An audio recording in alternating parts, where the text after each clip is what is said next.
미리 알면 예방할 수 있는 게 또 치매거든요. 1차성 치매 중에 80% 이상은 우리가 예방 및 치료가 가능하다. 그래서 치매를 조기에 발견하는 게 굉장히 중요한데요. 아주 조기에 발견할 수 있는 몇 가지 신호를 말씀을 드리겠습니다. 첫 번째로는 안녕하십니까. 저는 한양대학교 병원 신경과에서 치매하고 두뇌 건강을 주로 치료하고 있는 김희진이라고 합니다. 만나서 반갑습니다.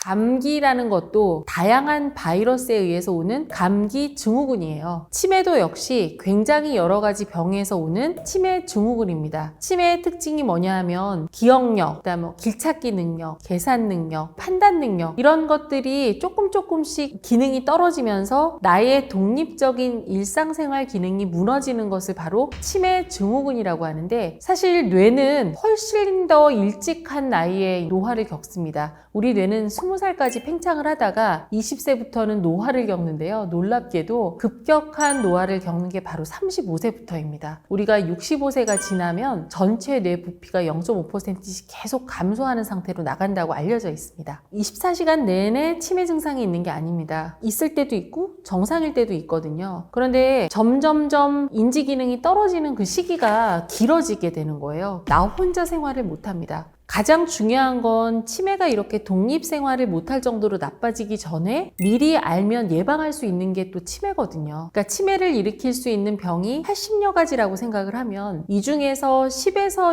20%는 완전히 완치시킬 수 있는 병에 의해서 치매 증후군이 발생을 하기 때문에 원인 질환을 확인을 하게 되면 치매가 완치가 됩니다. 대표적인 1차성 치매가 알츠하이머 치매, 혈관성 치매, 루이체 치매, 전두축비협 치매라는 게 있습니다. 이 알츠하이머 병에 의한 치매는 1차성 치매 중에 70% 정도를 차지를 해요. 그런데 놀랍게도 알츠하이머 병을 일으키는 아밀로이드 단백질이라는 것을 없애는 주사까지도 개발이 돼서 상용화 되었습니다. 그래서 미리 발견을 하면 저희가 치매가 걸리기 전에 나쁜 단백질을 없애니까 정상적으로 생활하실 수 있겠죠. 그 다음 많은 게 혈관성 치매거든요. 고혈압, 당뇨, 고지혈증에 의해서 뇌혈관이 망가지면서 생기는 치매예요. 우리가 관리를 하면 어떻게 되겠죠? 뇌혈관이 튼튼해지니까 이런 병이 오지 않고 그런 치매가 걸리지 않습니다. 즉 1차성 치매 중에 80% 이상은 우리가 예방 및 치료가 가능하다, 이렇게 말씀드릴 수 있을 것 같아요.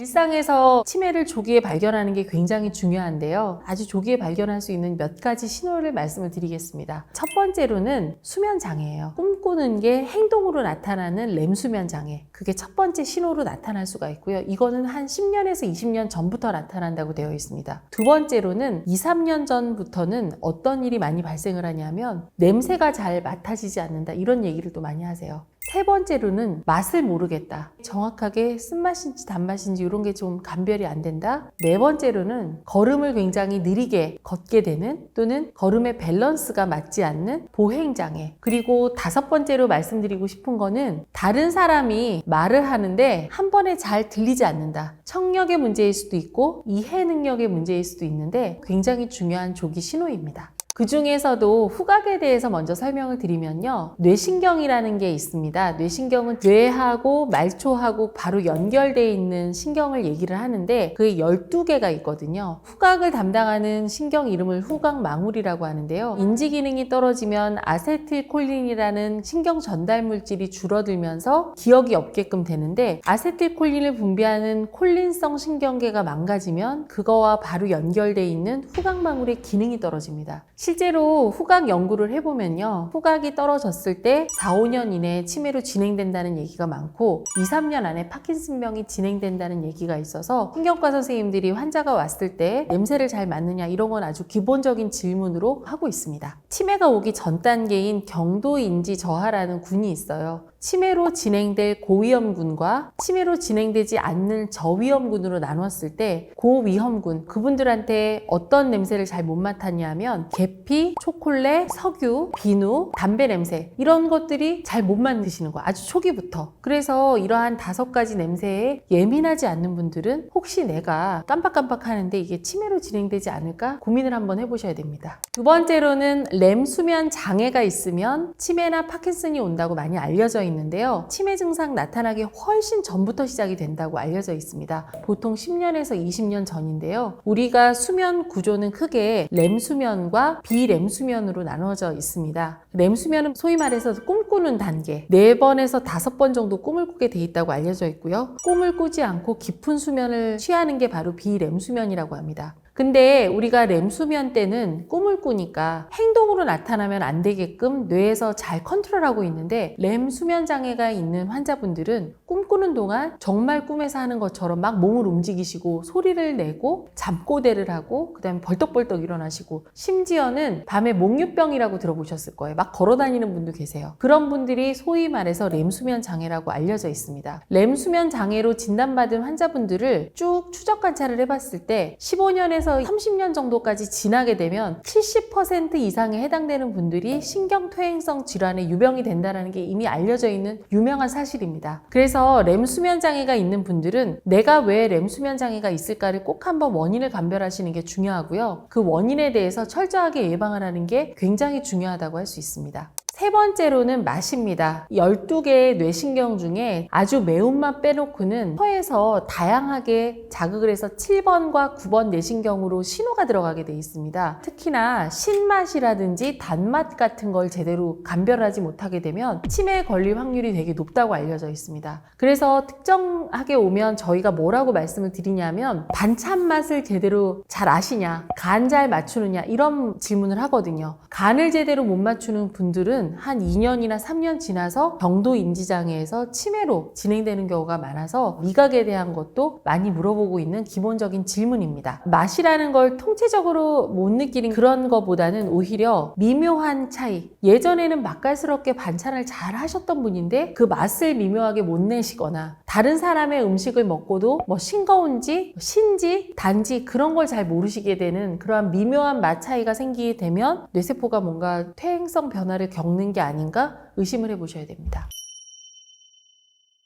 치매를 예방하는 습관이 특히 40대, 50대에 되게 중요할 것 같은데요. 치매를 예방하는 여러 가지 습관들에 대해서 말씀을 드리도록 하겠습니다. 첫 번째로는 인지 관리입니다. 뭘로 하시면 제일 좋으냐면요, 바로 소리내서 읽는 독서입니다. 두 번째로는 체중 관리인데요. 중년기 복부 비만이 치매랑 연관이 돼 있다는 건 이미 너무 알려져 있기 때문에 체중 관리를 어떻게 할 것이냐. 세 번째로는 바로 운동입니다. 요즘에 극단적인 다이어트 하면서 근력 운동만 굉장히 많이 하시는 경우가 있는데 옳지 않습니다. 네 번째로는 좋은 식습관, 나의 밥상이 나의 치매를 예방한다는 거 꼭 기억하셨으면 좋겠고요. 다섯 번째는 시력과 청력의 보존입니다. 구체적인 방법에 대해서 말씀을 드리겠습니다. 자, 첫 번째, 독서. 특히 제가 소리내서 읽는 독서가 좋다고 말씀을 드렸는데요. 스마트폰이 개발이 되면서 단순하게 정보는 나의 오른쪽 귀로 나와서 왼쪽 귀로 나간다, 이렇게 생각을 하시면 돼요. 하지만 특히 흑백으로 인쇄되어 있는 책을 읽을 때 소리내서 읽게 되면 단순하게 눈으로만 읽는 게 아니라 나의 목소리를 통해서 나의 청력이 자극이 됩니다. 청력을 담당하는 뇌부위는 헤셴스 일항이라고 해서 바로 기억을 담당하는 해마 바로 옆에 있습니다. 즉 그러면서 뇌가 동시에 자극이 서라운드로 되니까 소리내서 읽는 독서는 나의 뇌를 활성화시키는 것뿐만 아니라 기억을 담당하는 뇌세포도 되게 활성화시킨다라고 말씀을 드릴 수 있습니다. 두 번째는 바로 복부 비만인데요. 중년기에 굉장히 치매, 뇌졸중에 관련이 있다라고 알려져 있습니다. 복부 비만은 즉 우리의 고혈압, 고지혈증, 당뇨라고 하는 대사증후군이랑도 굉장히 관련이 있어서요. 기본적으로 고혈압, 고지혈증, 당뇨가 있으면 첫 번째로는 생활습관 교정이 가장 첫 번째 방법입니다. 하지만 40대, 50대가 되면 생활습관만 가지고도 교정이 안 될 가능성이 상당히 높습니다. 그 이유는 여자는 폐경기가 되면서 여성 호르몬이 급격히 떨어지게 되고요. 남자분들도 같이 남성 호르몬이 많이 떨어지게 됩니다. 이 성 호르몬은 어떠한 여성성과 남성성 그런 걸 유지해 주는 것뿐만 아니라 기본적으로 칼슘, 혈압, 당뇨, 고지혈증 이런 것들을 자연적으로 조절해 주는 역할도 하거든요. 근데 기본적으로 여성 호르몬, 남성 호르몬이 저하되는 40, 50대가 되게 되면 단순하게 운동을 많이 한다고 해서 이런 것들이 회복이 되지 않기 때문에 의학적인 도움이 필요할 때가 오게 되는 겁니다. 제 환자분 중에 한 분은 고지혈증, 혈당이 약간 높다고 제가 말씀을 드렸더니 극단적 다이어트로 탄수화물과 지방을 전혀 안 드시고 단백질 식사만 하고 근력 운동만 했습니다. 그분이 6개월 지나서 어떻게 됐을까요? 과연 피가 정상이 됐을까요? 있을까요? 절대 그렇지 않습니다. 오히려 고지혈증은 더 높아지고 당도 더 높아졌습니다. 우리 신체와 뇌는 밸런스 있게 가야지 너무 극단적으로 하게 되면 에너지와 전시 상황이라고 느끼고 나의 몸이 빨리 에너지로 사용할 수 있는 당과 지방을 세포 속에 축적하는 그런 방향으로 가기 때문에 복부 비만이 있을 때 현명하게 음식을 골고루 드시면서 운동도 밸런스 있게 해야 된다는 것을 강조드리고 싶습니다. 자, 그러면 이제 세 번째로 넘어가게 되는데 운동은 어떻게 해야 하느냐? 크게 보면요. 유산소 운동, 근력 운동, 스트레칭 운동이라고 나눌 수가 있습니다. 보통은 치매를 예방하는 데 있어서 유산소 운동은 2, 근력 운동은 1, 스트레칭 관절 운동은 한 1 정도 비율로 해주시면 좋을 것 같습니다. 유산소 운동은 나의 평상시 심장 횟수에 비해서 한 20% 정도 심박동이 빨라지게끔 하시면 되거든요. 여기 손목을 이렇게 보면 여기에 맥박 뛰는 걸 저희가 볼 수 있는데요. 1분 동안 나의 맥박이 몇 회를 뛰는지 한 3번 정도 측정해서 평균값을 내시면 돼요. 그런데 내가 막 달리기를 한다든지 다른 경보를 한다든지 걷기를 하는데 그때 맥박을 재보시면 그 맥박보다 한 20% 정도 상승되는 그러한 강도로 하시면 되고요. 40, 50대의 근력 운동이 왜 중요하냐? 40, 50대가 되면 뇌는 생명의 유지장치에만 에너지를 보냅니다. 즉 팔다리의 근육은 몸에 있어서 그렇게 중요하지 않게 느끼는 거예요. 심장과 뇌로 피를 더 많이 보내고 팔다리로는 피를 잘 안 보내거든요. 근육보다는 빨리 에너지를 쓸 수 있는 지방세포로 바꾸는 거예요. 그러면서 근력이 손실을 겪게 되는데 근육의 양이 많을수록 뇌세포 신경을 굉장히 보호한다고 알려져 있거든요. 왜냐하면 근육 안에 있는 마이오카인이라는 성분이 뇌에 있는 BDNF라는 뇌 보호 호르몬을 만든다고 알려져 있습니다. 그리고 또 하나는 우리 스트레칭인데요. 기본적으로는 근육과 부드럽게 하는 관절은 건으로 이루어져 있는데 움직여주지 않으면 그 탄성을 잃습니다. 항상 부드럽게 스트레칭을 병행을 하시는 것을 꼭 권유를 드리겠습니다. 네 번째는 시력과 청력을 관리해야 합니다. 많은 연구 논문에서 시력이 떨어지고 청력이 떨어지면 치매가 많이 걸린다라고 알려져 있는데요. 갱년기를 겪고 계시는 여러분들 아마 느끼실 거예요. 갑자기 눈이 흐려진다, 시력이 많이 떨어진다, 귀가 잘 안 들린다 느끼실 텐데요. 가장 중요한 원인은 호르몬 저하 때문입니다. 성호르몬이 저하되는 건 자연적인 과정이고 급격하게 떨어지는 이 시기를 자연적으로 우리가 적응을 해야 되는데 스마트폰의 밝은 불빛, 인이어 이어폰, 그다음에 골전도 이어폰 같은 것들이 결과적으로 여러분의 시력과 청력을 손상시킵니다. 우리는 한번 태어나면 눈과 귀와 뇌와 심장, 다른 모든 신체를 90년에서 100년 이상 써야 되기 때문에 적절하게 이용해 주시는 팁을 말씀드리겠습니다.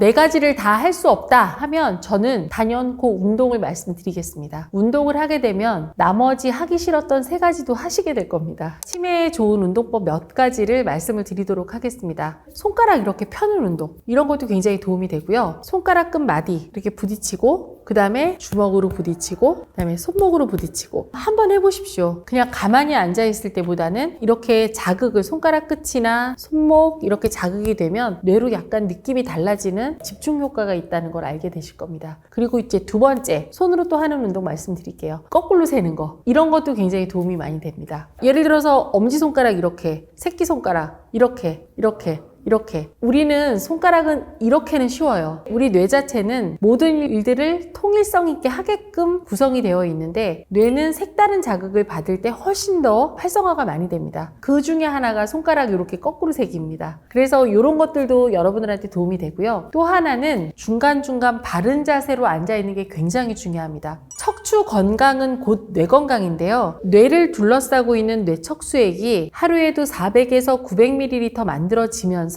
뇌에서 일하고 남은 뇌의 노폐물들을 몸 밖으로 배출시켜 주는데 그때 어디를 통하냐 하면 바로 척추를 통합니다. 척추가 곧바로 되어 있는 게 굉장히 뇌 건강에 도움이 되는데 가만히 이렇게 앉아있지 마시고 허리를 펴고 턱을 앞으로 살짝 당기는 겁니다. 그러면 뇌척수액의 흐름이 굉장히 빨라진다고 알려져 있거든요. 그런 것들이 앉아서 할 수 있는 뇌 건강 운동, 이렇게 좀 설명을 드릴 수 있을 것 같아요.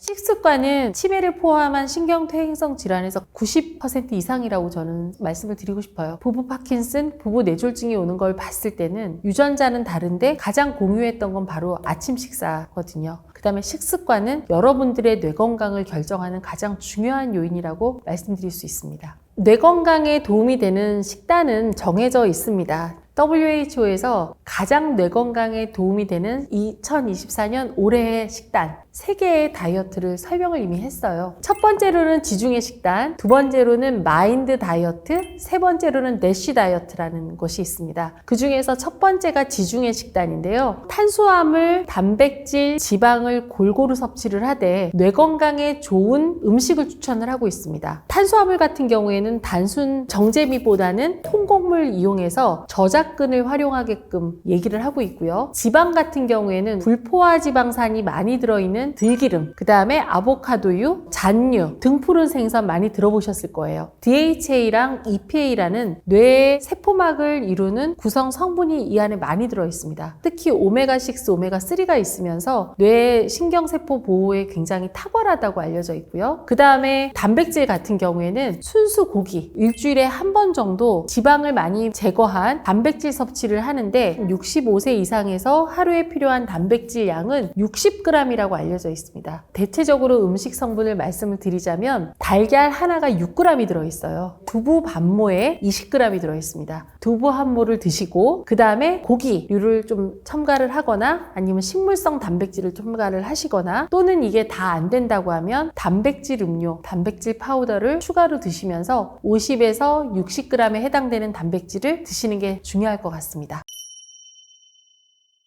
일상에서 치매를 예방할 수 있는, 편하게 할 수 있는 방법들은 제가 운전을 하시는 분들 같은 경우에는 가끔씩은 내비게이션을 끄고 목적지를 한번 찾아가 보시라고 말씀을 드리고요. 두 번째로는 정차하고 있을 때 앞에 번호판이 길잖아요. 그 번호판의 숫자를 외우시거나 또는 더하시거나를 한번 해보시라고 말씀을 드립니다. 또는 차 운전하지 않는다. 마트에 가시는 주분들께는 계산원들한테 그냥 받지 마시고 암산으로 한번 내가 샀던 물건의 값을 계산해 보시라고 말씀을 드립니다. 뇌가 가만히 있을 때보다 전두엽, 실행 능력을 굉장히 많이 쓰면서 뇌 부위가 전체적으로 활성이 되거든요. 생활에서도 충분히 뇌를 강화시킬 수 있는 그런 훈련을 하는 거죠. 또 하나 또 추천드리고 싶은 거는 여러분들이 스마트폰에 저장되어 있는 전화번호를 한번 외우시거나 제가 제일 추천드리고 싶은 거는 하루의 일상생활이 다 끝나게 되면 그걸 저녁에 한번 쭉 일지를 적어 보시는 거예요. 그러면 정말 생각나지 않는 곳도 있습니다. 기억하고 계시다가 그게 딱 떠올랐을 때 적으시고 한 번 더 반복해서 말씀으로 귀에 한번 들려주세요. 그렇게 되면 여러분들의 기억력은 놀랄 만큼 좋아지는 것을 느끼실 겁니다. 치매는 나이가 들수록 많이 오긴 하지만 젊다고 안 오지 않습니다. 지금은 30,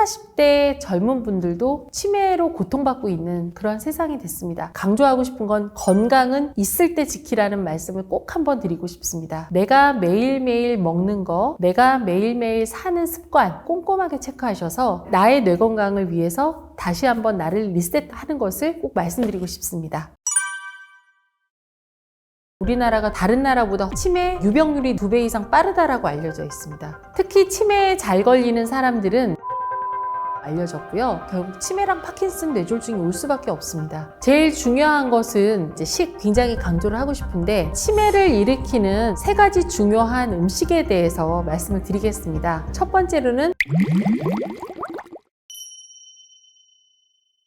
우리나라 치매에 걸린 사람들이 2025년도에 100만 명이 되었습니다. 그리고 우리 한 10년 후 2035년이 되면 300만 명이 될 거다라고 추정을 하고 있습니다. 결과적으로 한국이 다른 나라보다 훨씬 더 빨리 치매 유병률이 늘어나는 상황이 되는 건데요. 보통은 다른 나라의 치매 유병률의 증가 속도보다 우리나라가 2배 이상 빠르다라고 알려져 있습니다. 그 원인 중에 하나는 우리나라의 고령화 때문인데요. 1960년대 태어난 분들을 우리가 베이비 부머 1세대, 1970년대에 태어난 분들을 베이비 부머 2세대입니다. 그때 엄청나게 많이 태어났잖아요. 그분들이 이제 65세가 넘는 그 시기가 치매 발병률이 확 높아지는 시기이기 때문에 우리나라가 2035년에는 300만 명의 치매 환자가 될 거다라고 예측을 하고 있습니다.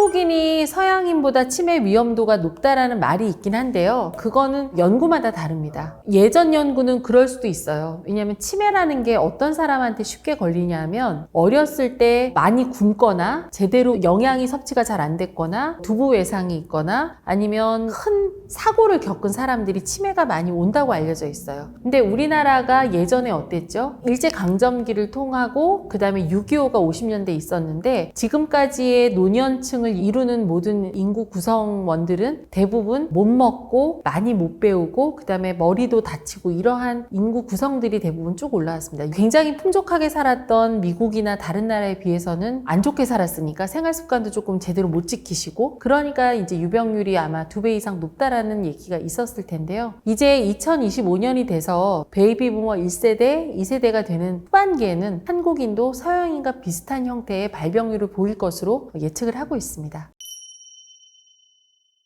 특히 치매에 잘 걸리는 사람들은 란셋이라는 굉장히 유명한 논문이 있는데요. 2024년도에 이렇게 발표를 하였습니다. 청소년기, 중년기, 노년기로 나눠서 청소년기에는 교육을 제대로 못 받았거나 아니면 제대로 영양 섭취를 못한 경우가 치매에 잘 걸린다라고 알려졌고요. 우리 중년기에는 우울증 있는 사람, 그 다음에 고혈압, 고지혈증, 당뇨 있는 분, 복부 비만 있는 사람들이 치매에 잘 걸린다라고 발표를 했고 노년기에는 뭐라고 얘기를 하셨냐면 사회적인 활동이 적은 사람, 역시 또 우울증, 그 다음에 운동을 잘 안 하는 분, 근력이라든지 아니면 청력 저하 이런 분들이 치매에 잘 걸린다라고 발표를 하였습니다. 한국인들한테 우리가 강조하는 건 뭐냐 하면요. 실제로 생애 주기별로 위험 요인들이 다 있기 때문에 청소년기에 아까 제대로 교육받지 못하고 영양 섭취가 잘 안 되는 경우가 나중에 오래 노인이 돼서 치매가 걸린다라고 알려져 있는데 극심한 다이어트 하는 친구들이 많거든요. 적절한 영양 섭취가 필요하다라는 걸 굉장히 강조를 하고 있고요. 중년기에 고혈압, 고지혈증, 그 다음에 당뇨 같은 거 꼭 건강검진을 통해서 꼭 확인을 하시고 처음에는 생활 습관으로 고치겠지만 어느 단계 이상이 되면 필요시에는 치료를 받으셔야 되거든요. 그리고 이제 노년기로 접어들게 되면 운동량이 저하가 되면 근력이 감소합니다. 결과적으로 근육에 있는 마이오칸이라는 성분이 뇌에 있는 BDNF라는 신경 보호 효과를 나타내는 호르몬과 연결이 있기 때문에 근력이 떨어지는 분들도 치매에 잘 걸린다라고 알려져 있고 두 번째로는 이제 청력이 떨어지는 분들도 치매의 조기 신호일 수도 있고 그 다음에 청력이 떨어지면 외부의 이러한 자극 같은데 제대로 노출이 안 되기 때문에 청력이 떨어졌을 때는 보청기를 빨리 하시는 게 도움이 된다고 알려져 있습니다. 그 다음에 전 연령에 걸쳐서 항상 저희가 얘기하는 거 지나친 음주, 흡연. 옛날에는 술도 적절히 마시면 치매를 예방한다라는 얘기가 있었는데 이번 란셋에서는 뭐라고 얘기를 하냐면 처음부터 술을 끊어라 이렇게 말씀을 하고 있습니다. 알코올 중에서도 뇌에 보호해주는 알코올이 적포도주라고 알려져 있는데요. 붉은 포도주 속에 있는 레스베라트롤이라는 걸 섭취를 하면 치매를 예방한다고 알려졌었는데 어느 정도 먹어야지 예방 효과가 있느냐. 큰 드럼통에 반 정도 먹어야지 치매를 예방하는 효과가 있다고 알려져 있어서 사실은 그렇게 많은 양의 음주를 하게 되면 오히려 혈압이라든지 당뇨 같은 게 올 수 있으니까 아예 끊으라고 되어 있고 흡연 같은 경우는 뭐 여러분들 잘 알다시피 뇌혈관과 그 다음에 뇌세포 파괴를 시키기 때문에 절대 안 되는 거고요.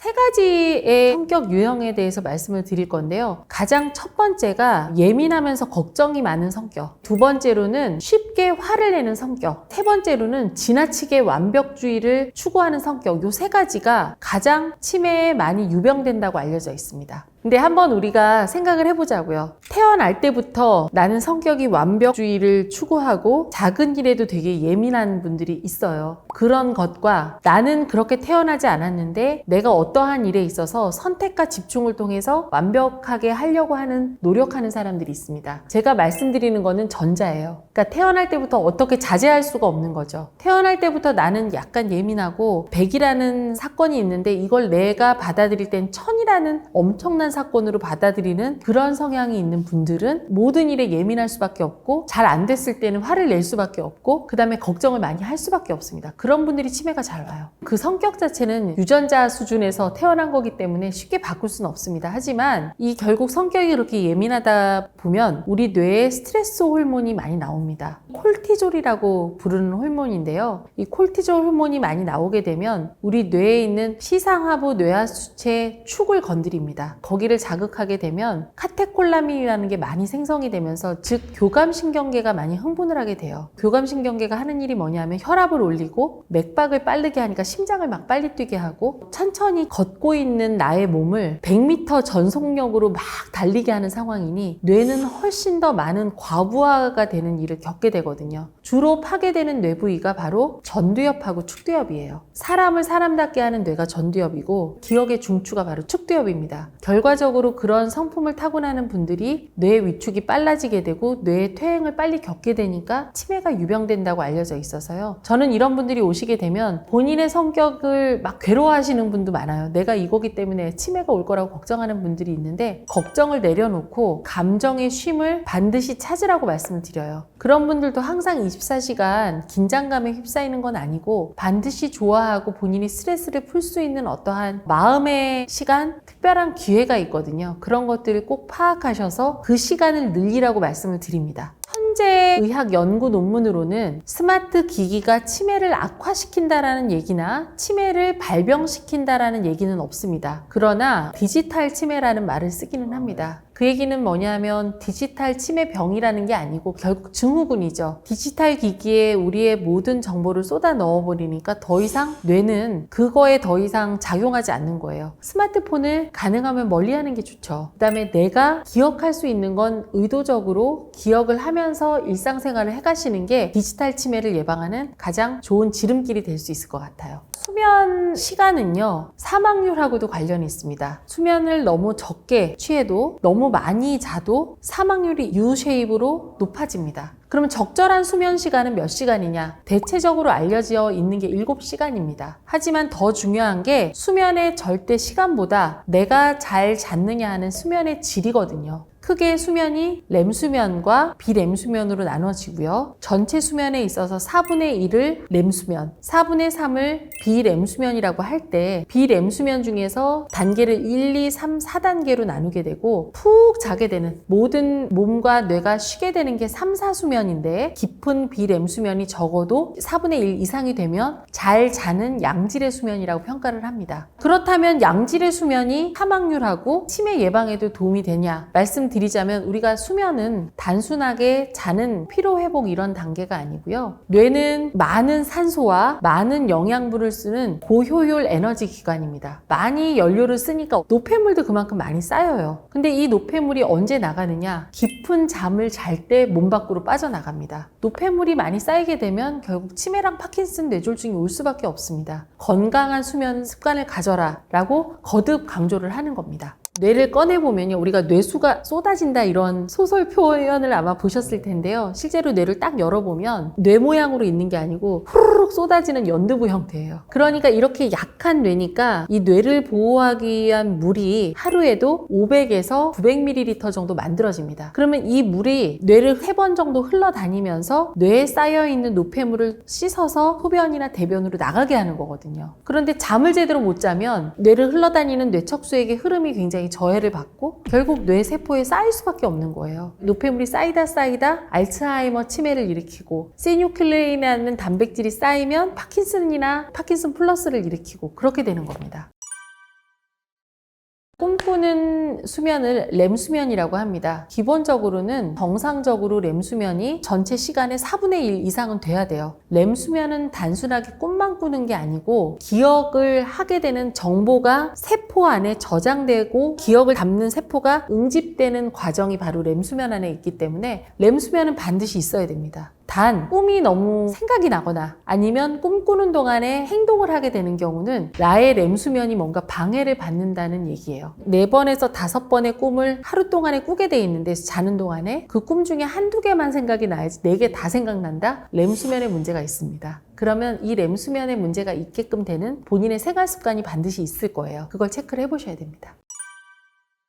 코골이는 나이가 들면서 생길 수밖에 없습니다. 왜냐하면 우리가 누우면 코에 있는 연구개라는 게 나이의 노화에 의해서 처지거든요. 누워있는 자세는 중력 때문에 이렇게 뇌로 가는 기도가 눌리면서 자연적으로 살려고 하는 생존 반응입니다. 뇌로 산소가 공급이 안 되니까 코골이를 통해서 한마디로 기도를 딱 여는 거예요. 결과적으로는 무호흡이 15초 이상 돼서 코골이가 되는 걸 우리가 수면 무호흡증이라고 판단을 합니다. 그렇게 되면 15초 동안 뇌로 가는 어떠한 통로가 막히면서 저산소증에 빠진다는 건데요. 뇌세포는 30초만 숨을 못 쉬어도 뇌세포가 죽습니다. 기절을 해요. 실제로 15초 이상 무호흡이 되면서 나중에 코골이를 하는 그 인구를 쭉 봤더니 심장병, 뇌경색, 치매, 파킨슨이 많이 일어났다라고 이미 다 알려져 있기 때문에 코골이 굉장히 중요한 말씀을 드리고요. 제일 중요한 것은 내 코골이가 왜 생겼는지를 확인하셔야 됩니다. 예를 들어서 대부분은 처음부터 의료적 처치를 하는 게 아니라 수면 무호흡증이 확인이 되면 그분의 몸매가 또는 목의 구조가 실제로 코골이를 일으킬 만한 상황이 아닌지를 확인하게 됩니다. 자기 체중의 10에서 15% 정도 비대한 분이 빠지게 되면 코골이가 자연적으로 해소되는 경우가 있습니다. 생활습관 교정을 통해서 먼저 접근을 하고요. 그 다음에 다른 원인이 없는데 코골이가 발생하는 경우가 있습니다. 그럴 때는 우리가 양압기 같은 걸 통해서 숨을 불어넣어주는 기구의 도움을 받기도 하는데 양압기를 사용했더니 실제로 코골이가 많이 해소가 되고 뇌에 fMRI라든지 뇌의 기능을 보는 영상검사가 있거든요. 수면 무호흡증을 해소했더니 뇌세포가 굉장히 많이 활성화됐다라는 연구 논문은 너무너무 많습니다.